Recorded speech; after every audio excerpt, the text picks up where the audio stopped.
So they don't have anything, and there is too much cold, and I think that how they can survive. So I talked with my friends, with my association. They gave me the clothes, food, stuff. Then I came here to distribute. We have provided each and every family that more than 20 dresses and 5 to 8 pairs of shoes and 8 kilograms of ugali and sugar, blue band and these toilet rolls and sanitary pads for the women, because at this time they don't have the clothes to wear, then how they are going to manage those particular 5 days. The fight against gender-based violence in Samia sub-county of Busia County has received a major boost following the unveiling of a gender office in FUNYULA. The facility, funded by FUNYULA Constituency Development Fund, is expected to assist tracking and assisting victims of gender-based violence in the area. The establishment of the gender-based violence office in Samia sub-county speaks volumes on the magnitude of the vice here. Kangaroo courts, according to locals, are the main hindrance to victims' justice. Tuache kangaroo court because you have no powers to sentence anybody. Even if there's any reconciliation, reconciliation should only come if justice has been served. And if claims by the area MP, Wilberforce Mudenyo, are anything to go by, majority of the men were too suffering in silence over fear of reporting cases of assault and violence, urging them to come out. The police are not going to come to our bedrooms. The police are not trying to come to our homes. The police are unlikely to get involved unless the matter has been reported to them, either officially or through other sources. Speaking during handing over ceremony of the office, they urged citizens not to tolerate kangaroo courts and instead seek justice from the legal channels. Even cases of defilement, even cases of early teenage pregnancies, they are not being reported here. We have almost zero conviction for defilement and early pregnancies because we don't report those cases. Because the chiefs and the assistant chiefs, either because atakulaumiwa. Samia Sub-County Police Boss Winnie Siele revealed that they have been facing a challenge of conducive environment for victims of gender to share their sentiments. Allowing the police officers to make sure to prevent and respond to all gender-based violence cases reported within this station. For Lunchtime News, Narok residents have been urged to continue adhering to the Ministry of Health measures aimed at containing the COVID-19 disease. Narok Governor Samuel Oletunai said there was the need for residents to continue observing the Ministry of Health guidelines to stem further spread of the pandemic.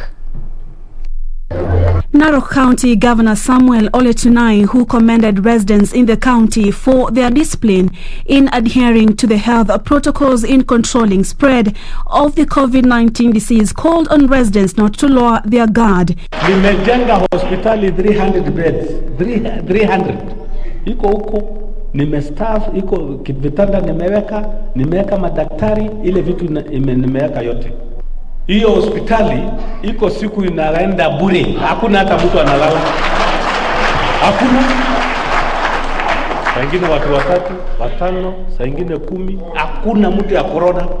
Tunai, who spoke in Narok town, said irrespective of the low infection rate in the county, his administration will continually work towards equipping county health facilities. Nataka kuhakikisha hii hospitali tunajenga more than 400 beds ambaye tuta-equip na kila kitu ndaweka hapa. Na tunamaliza haraka sana. Plus a medical school ambaye tunamaliza pia haraka hapa. He said even with the rollout of the COVID-19 vaccination campaign, people should not let down their guard. Kenya's COVID-19 positivity rate on Sunday stood at 7.3%, which is above the 5% recommended in. And Christians have been advised to make use of the translated Bibles to nurture good morals in the society. Speaking in Chogoria during the launch of St. Luke Bible, which has been translated into Mudambi, Mwembi and Egoji dialects, Bible Society of Kenya CEO Mary Wanjiru urged Christians to appreciate the good efforts by embracing and using the Holy Bible.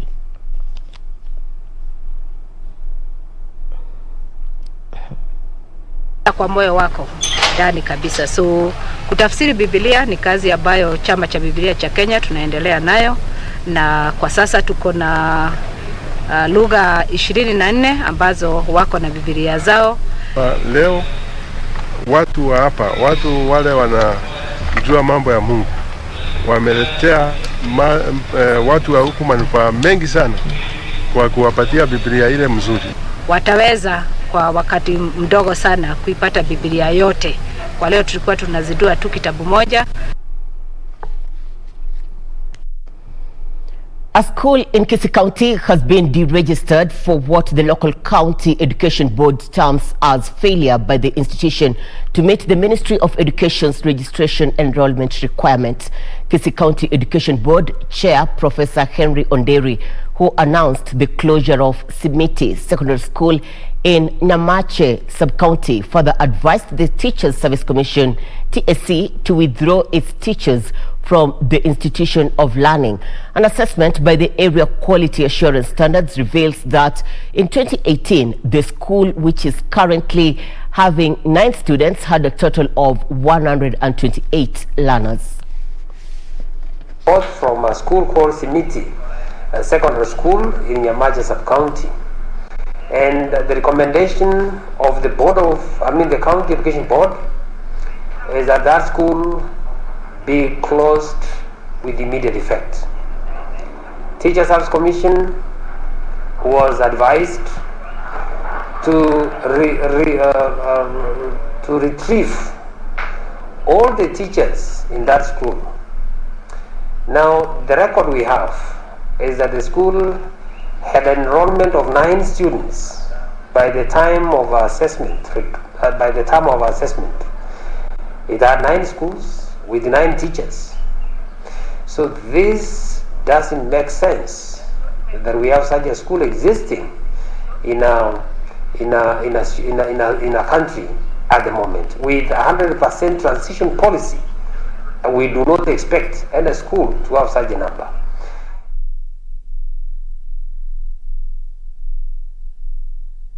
More than 300 youths are undergoing a teaching course courtesy of a sponsorship program meant to empower the less privileged youths in the society.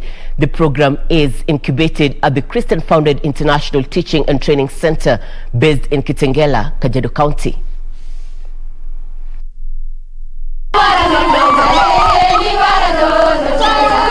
The International Teaching and Training Center in KAJIADO County has been running a sponsorship program that targets youth people from underprivileged backgrounds.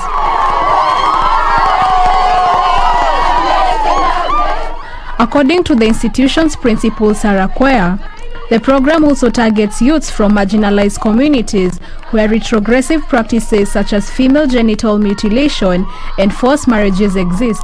Most of them are not able to pursue their vision, but as a school, we go further into the homes and remove them from there and give them an opportunity to fulfill their destiny. Area Chief Rose Katita said thanks to the institution, many girls have earned qualification as teachers. Other beneficiaries include youth who have undergone rehabilitation for drug abuse and other societal vices. We don't limit them whether they have money or not. We bring them on board, we encourage them, we make them look they have a future, and when they live here, this place, they live very much focused. Currently, trainees drawn from KAJIADO, Isiolo, Kakamega and counties in the coast region are studying at the center. I came here. The tutors, everybody, the staff, they're all accommodating. They counseled me.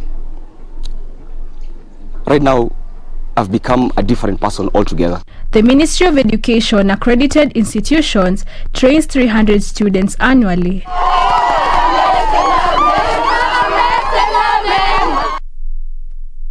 Glad you're watching Channel 1. This is the Lunchtime News. We're taking a short commercial break. Remember, you're also live on our social media platforms at KBC Channel 1 on Facebook, YouTube, and Twitter. We'll be back with more. Stay with us.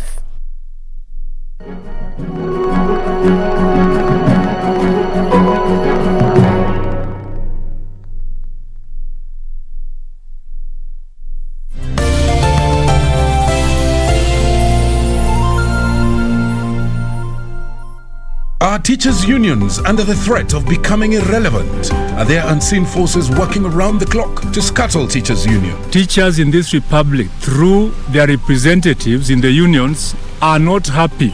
Or are the unions their own worst enemies? The job that we do has become very precarious. It requires some element of security. Join me, Tomboy, as I engage KUPPET Secretary General Akelo Misori on the fate of unionizable teachers this Monday, only on The Perspective.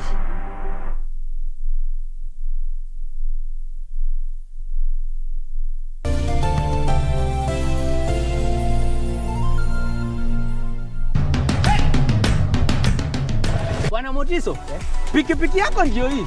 Uko shwani yangu. Hii pikipiki ni unakumbuka uniekelea the lowest unique bid yako ilikuwa ngapi? 18 shillings. Na unajua kuendesha hii gari?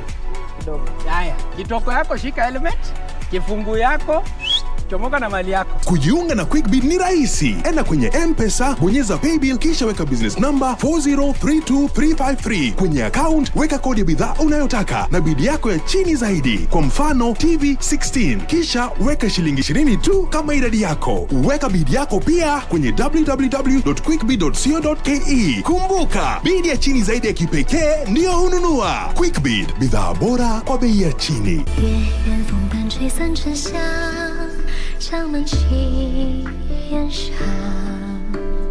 How come someone wants to kill me? Father dislikes me. And Lady Shu and Rosha are bullies. Hanyushi, remember you offended me first. Who is it?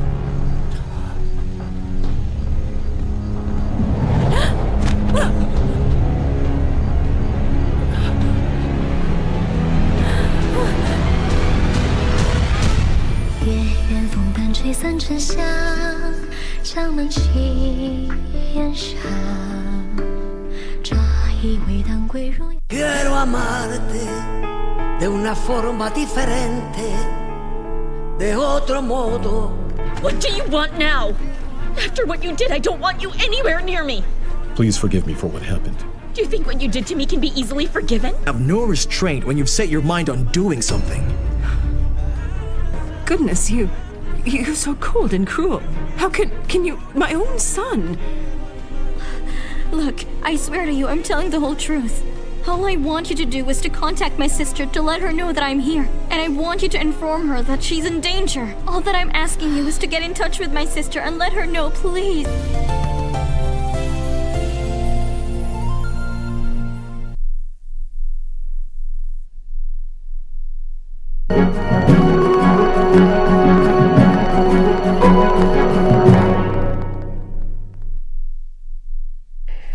Thank you for staying with us. This is KBC. A very warm welcome back to Channel 1 Lunchtime News.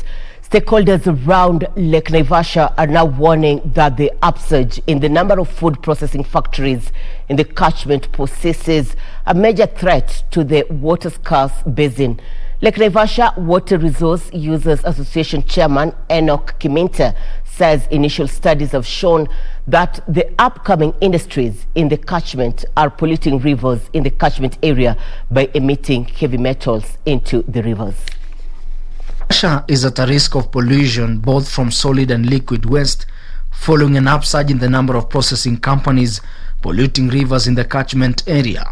These are timber factories, milk processing plants, food processing plants, specifically potatoes.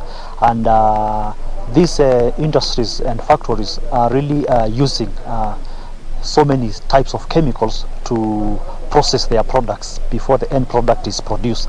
And you find that it is most likely that some of these chemicals might find their way into the river. The waste management infrastructure has not been upgraded to ensure that it can manage, the increasing production of waste. In a move to mitigate the pollution, Lake Naivasha Basin Water Resources Users Association have acquired water monitoring equipment donated by WWF Kenya and UK-based Tesco supermarket to be used to collect data on the amount of available water for planning purposes. With this equipment, we will be able to monitor and verify and be able to understand what kind of chemicals are these and what mitigation measures can we put in place to ensure that our rivers are not polluted. Rather, the most important natural resource in Naivasha is the water in this lake, which is supplied by River Malewa. And because of the importance of this water, we have to be very careful in the way we manage it. This coming as stakeholders around Lake Naivasha note that water levels in the lake and the rivers had dropped sharply due to failed rains amid an increase in water demand. Ben Chumba for Lunchtime News.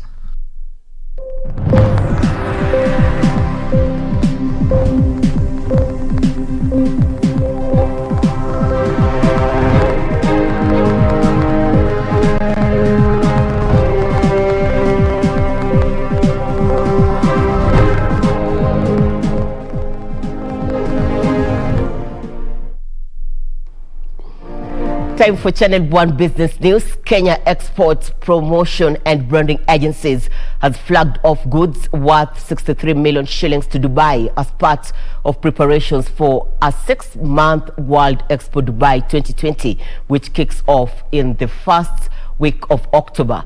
Kenya's theme for the expo is Feel the Energy. With the expo expected to kick off from the 1st of October this year to 31st March 2022, the categories of goods being flagged off, which include coffee, tea, textile, furniture, leather footballs, beauty products, coconut products, soap, sanitizers and assorted handicrafts, will enable exhibitors sell the unique and authentic products to expo visitors during the 6 months period of the expo. This exercise is being conducted by the agency through a logistics firm named Africa Freight Systems Limited, which will ensure the country's kiosk is well stocked way before kickoff of the expo. But we are looking at a situation where this expo is going to spur economic growth, not only in Kenya but worldwide. So the multi-agency committee in preparation for the expo has membership drawn from both public and private institutions. I must say that this time, just working with Keproba and seeing the kind of products they're going to send and the variety which they have, we are going to be much better than what we had in Milan in the last one. My expectations for the Dubai Expo 2021, of course, it's gaining access into newer markets, hoping to expand into that place, to partner with different people. Kenya Week activities, which will be the climax of the Kenya's participation at the expo, include Valentine's Day on-ground activation with the theme From Kenya with Love, where Kenya plans to distribute 1 million stems of roses and summer flowers to expo participants. Also, Kenya's Counties and Economic Regional Blocks Day that will focus on investment opportunities available. The CIC Insurance Group Board has appointed Nelson Kuria as chairman following the retirement of James Magomere, who has served as chairman for 16 years. Kuria has experience in the insurance industry spanning over 36 years, including Group CEO of CIC Insurance Group, where he retired from in February 2015. Here now are the details of this and other stories in our corporate briefs. CIC Insurance Group has announced key changes to the board of directors, which the insurer says are part of the company's transformation process intended to strengthen the overall governance and strategic leadership of the institution. The board has appointed Nelson Kuria as chairman following the retirement of James Magomere, who has served as chairman for 16 years. The firm says the changes are part of the transformation process that began in June last year with the appointment of a new group chief executive officer, Patrick Nyaga. In addition, new CEOs were also appointed to take charge of the subsidiary businesses. The board has also announced the retirement of Jyoti Patel and the appointment of James Njue Njiru as vice chairman of the board. Meanwhile, Jua Kali artisans are calling on the government to ban importation of personal protective equipment to support growth of local production and creation of more informal sector jobs. The Kenya National Federation of Jua Kali Association say deliberate effort is needed to support recovery of businesses in the informal sector by boosting production of affordable, reusable protective face masks and other related protective gears. We have so many tailors in the Jua Kali sector. So far, we have used 40 tailors, and we are targeting 200 in Nairobi. And if the campaign kicks off, we are going to be able to employ 2,000 Jua Kali. The Geothermal Development Company is building capacity of geothermal practitioners in Africa as part of its South-to-South solution strategy. The parastatal has received 20 fellow staff of Djibouti Geothermal Energy Development Authority who are at the GDC's Menengai Geothermal Project for a 29-day training. Here now is Grace Mweni with the details. Geothermal Development Company has established a robust training program that is said to uplift the geothermal technical how of most African countries. The parastatal has so far trained over 800 experts drawn from different parts of Africa, including Comoros Islands, Tanzania, Uganda, Ethiopia, and Malawi. The latest cohorts consists of 20 personnel from Djibouti Geothermal Energy Development Authority, whose training is being funded by the Federal Institute of Geosciences and Raw Materials of Germany. GDC Managing Director Engineer Jiad Othiono says the Djibouti nationals will be trained in 9 key specialized areas in geothermal resource development. Some of the areas include drilling operations, environmental sciences, geophysics, geology, and geochemistry. Engineer Othiono says GDC has heavily invested in training infrastructure such as rig simulators, laboratories, and drilling rigs. GDC plans to build a training center on its land in Kabarak. Dr. Robert Ogutu, the AG Principal Geothermal Center of Excellence at GDC, says the training in Kenya for geothermal technology is far much cost effective. Iceland, Japan, the United States, and the New Zealand are other renowned training destinations in the world. Brian Munyoki, Lunchtime News. To tourism matters now, the Kenya Tourism Board has intensified marketing of Kenya as a tourist destination to Africans in efforts to increase arrivals at a time when the global tourism is reeling from the adverse effects of the COVID-19 pandemic. KTB Corporate Affairs Manager Wausi Walia says KTB aims to tap tourism potential in the continent as well as generate opportunities within the African Continental Free Trade Area. The Kenya Tourism Board is banking on regional and the African market to grow tourist arrivals that have been adversely affected by COVID-19 disruptions. KTB is organizing familiarization trips in a bid to entice the travel trade to sample what magical Kenya destination has to offer. The latest such familiarization trip comprises 15 travel and tour operators from Uganda, Rwanda and Ethiopia who have been on a week-long product sampling in Kenya's popular tourist destinations in Nairobi, Nanyuki, the Masai Mara, Tsavo, Diani, Malindi and Watamu. As a destination, when we went into COVID, we did not keep quiet. We did not hide, under the tables and get scared of this virus. We told the story of our destination day in, day out. In the beginning, we had UNWTO say, everybody stay at home. And we tuned in and stayed at home because safety was important. We all needed to get through the season alive, and we are here actually, yeah? Perhaps fully vaccinated already. So we discovered that during that quiet time, our tourism product actually improved. Even though travel experts say tourism in Africa is rated as the fastest growing market in the world, there are challenges in growing intra-African tourism, with most African tourists finding it more to travel to Europe or Asia. Looking inward and looking at the African market, we realize that this for us is an extremely important market. Where are Ugandans? Always leading in terms of the numbers that come into the country. Africa has gone into the Africa Free Trade agreement, where we are doing business with each other, right? And so we are saying, let's also be inward looking. Let us see what we can do to grow those numbers. The numbers we are talking about, only 60 million out of over a billion. Let us see how we can do business with each other and grow our tourism sector, which supports so many livelihoods. They noted that promoting intra-Africa tourism could at the same time catalyze the generation of opportunities within the context of the African Continental Free Trade Area. Marcin Joki for Lunchtime News. Across the borders, Ugandan farmers are embracing a high-yield rice variety introduced from China, which is said to be more resistant to harsh weather, pests and diseases. Farmers say the high-yielding rice variety is helping solve food insecurity because it is affordable to ordinary Ugandans. Here now are the details of this and other stories from across the globe. The hybrid rice variety was introduced to Uganda by a Chinese rice grower, Zhong Kuhan, in 2014. Zhong grows rice on a 7,000-acre piece of land in Kalungu district and employs over 5,000 local workers.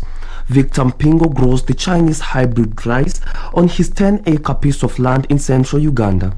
He switched from the traditional rice variety in the hybrid type about 2 years ago. The traditional rice in Uganda takes over 6 months to mature, which means farmers have to wait longer to harvest and sell. Growers like Mpinga said their efforts are paying off as they are earning 3 times more than an acre of hybrid rice compared to the traditional varieties. Uganda imports most of its rice from India and Pakistan. Elsewhere, the owner of Australia's busiest airport has received a $22.26 billion takeover offer. Sydney Airport said the proposal, which is below its pre-pandemic stock market valuation, was being reviewed. Its shares jumped by more than 30% after the buyout approach was announced, a move seen as a sign of confidence in air travel recovering post-pandemic. The offer comes less than a week after Australia announced it would have its number of international arrivals after a new spate of COVID outbreak put half of its population in lockdown this week. Finally, the United Arab Emirates has pushed back against a plan by the Organization of the Petroleum Exporting Countries OPEC oil cartel and allied producing countries to extend the global pact to cut oil production beyond April 2022. The Emirati Ministry of Energy called the proposal to extend the agreement for the entity of 2022 without raising its production quota. The combined OPEC, one of the group's largest oil producers, the UAE, is seeking to increase its output, setting up a contest with ally and OPEC heavyweight Saudi Arabia. Brian Munyoki, Lunchtime News. This is KBC. Glad you're still with us. Many of you are watching KBC Channel 1 on social media platforms. Acknowledgements. Amon Kiprono, you're watching from Kapsisiwa in the county of Nandi.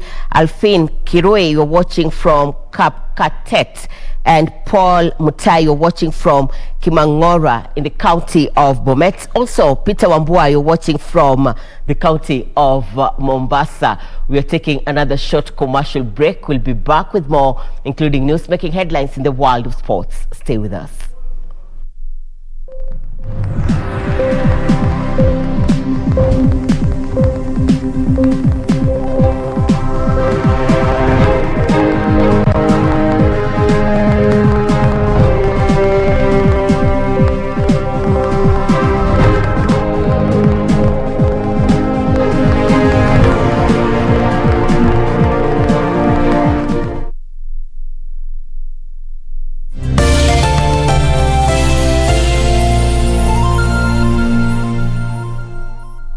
Are teachers' unions under the threat of becoming irrelevant? Are there unseen forces working around the clock to scuttle teachers' union? Teachers in this republic, through their representatives in the unions, are not happy. Or are the unions their own worst enemies? The job that we do has become very precarious. It requires some element of security. Join me, Tomboy, as I engage KUPPET Secretary General Akelo Misori on the fate of unionizable teachers this Monday, only on The Perspective.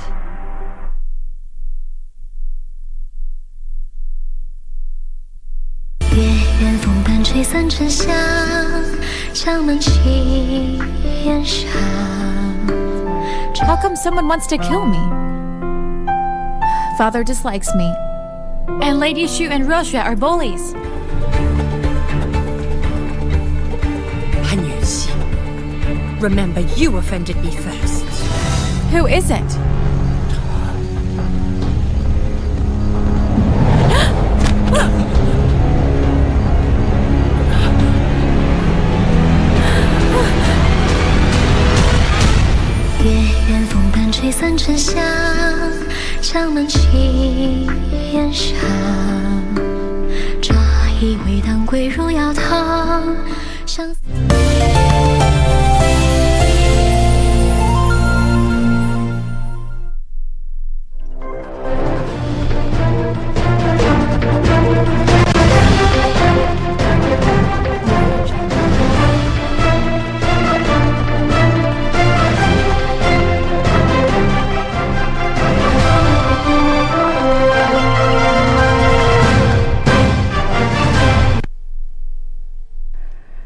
Welcome back. Time for sports news. Crystal Palace have appointed Patrick Vieira to succeed Roy Hodgson as English Premier League club's manager. The former Arsenal captain emerged as Palace preferred candidate after a lengthy process since Hodgson had announced he was leaving